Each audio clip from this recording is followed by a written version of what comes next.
Bueno, la pregunta es, ¿qué es toda esta expresión que está acá? Se dan cuenta, tiene 3 líneas y aquí está el igual. ¿Ah? Todo esto igual. Entonces, la pregunta es si es una hipérbola, una parábola, una recta, una elipse. Entonces, claramente me doy cuenta que no puede ser una recta, porque la recta sería de una expresión solamente, una recta. Recta debería ser cosas así como ax más b y igual c. Es decir, no tendría expresiones cuadráticas como estas que están indicadas acá. Entonces, para eso yo debería pedir que esto desaparezca. O sea, si yo quiero que sea una recta, debería exigir que todos estos términos que acompañan a las cuadráticas, tanto la x como la y, deben ser nulas.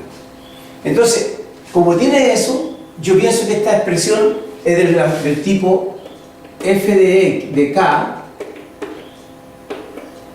x menos un número al cuadrado más g de k, una g de k y menos un número al cuadrado igual a un tercer número. Entonces, estas f de k y g de k van a determinar si es o no una parábola, elipse, circunferencia. Y además podríamos decir que es una recta condicionando que desaparezca el término cuadrático.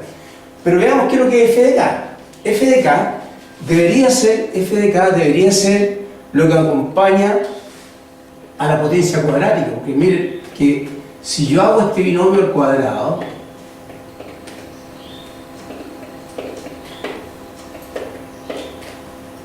y lo multiplico por f de k,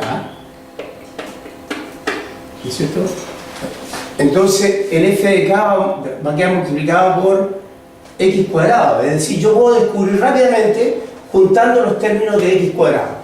Lo mismo, si yo quiero saber cuánto vale g de k, es todo lo que va a acompañar al x cuadrado en este caso, y en este caso va a ser a y cuadrado. Es así que vamos a identificar los términos cuadráticos en cada caso. Entonces, por ejemplo, para f de k necesitamos identificar los términos cuadráticos. Entonces aquí están los términos cuadráticos. Aquí tenemos un término cuadrático de x cuadrado. Acá tenemos otro término cuadrático de x cuadrado.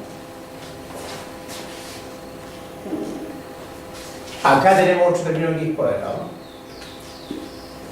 Y no hay más. Entonces tenemos que, en ese caso, el f de k será igual a k cuadrado más 8k más 16. Ese sería el f de k. El g de k, que es el término que está acompañando acá, ¿cierto? El g de k debería ser lo que acompaña al i cuadrado. Justamente aquí tenemos un i cuadrado.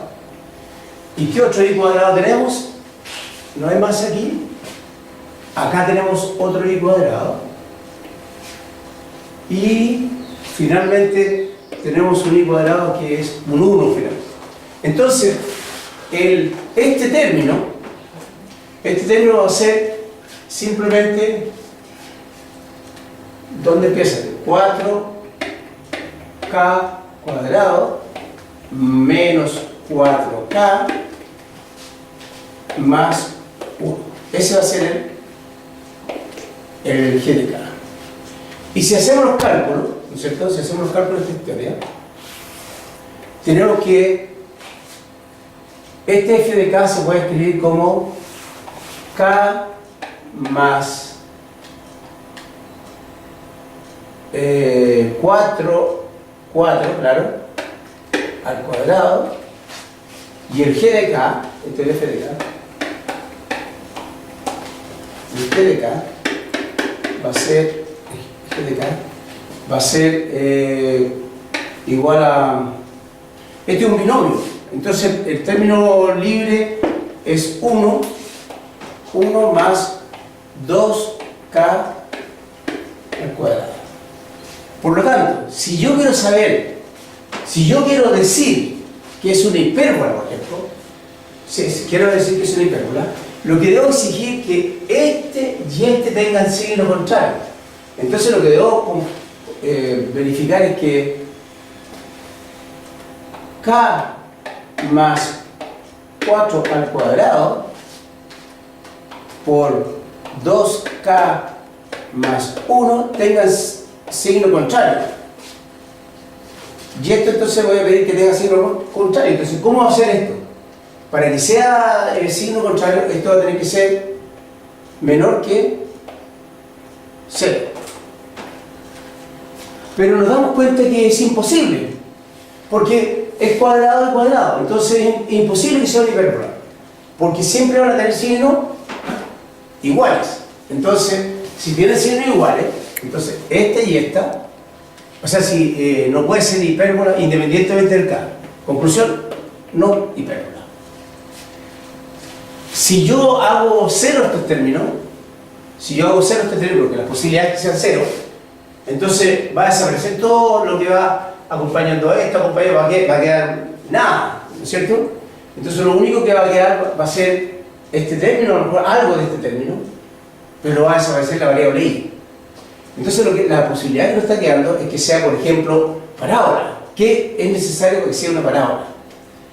La parábola, como ustedes recuerdan, la parábola debería ser una expresión del tipo i menos n1 o n2 al cuadrado igual otro número, n3 o n4, cualquier número, por x menos, esta es una x, menos algo.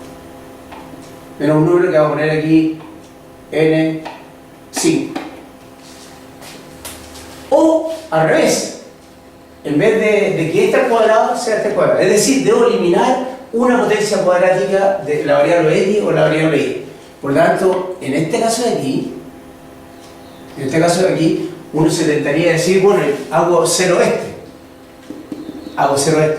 ¿Cuál es el problema que haga 0 este? Si hago 0 este, desaparece la variable x. Es decir, que nunca voy a lograr una expresión de este tipo, que estoy eliminando también el término acá. Entonces, la posibilidad de que sea una parábola, debo pensar a la expresión más arriba. Debo reescribir esto y decido, por ejemplo, que el i sea algo, lo escribo completo al cuadrado, como lo dije abajo, y elimino solamente el término que va acompañando el x cuadrado sin factorizar. O sea, en ese caso, por ejemplo, si yo quiero eliminar el x cuadrado y dejar el y cuadrado, elimino esta parte, o sea, el 8k igual 0. Entonces, la decisión de qué es lo que es, depende de cómo está escrito y cómo yo quiero que llegue. Entonces, eso es la alternativa que tiene. Entonces, este es un problema que dice que yo puedo afirmar ahora que no es una hipérbola, pero podría ser otra cosa, y si quiero que sea, por ejemplo, una circunferencia, debería pedir que k circunferencia, que k más 4 al cuadrado sea igual a 2k más 1 al cuadrado. Y eso me obliga a alguna condición de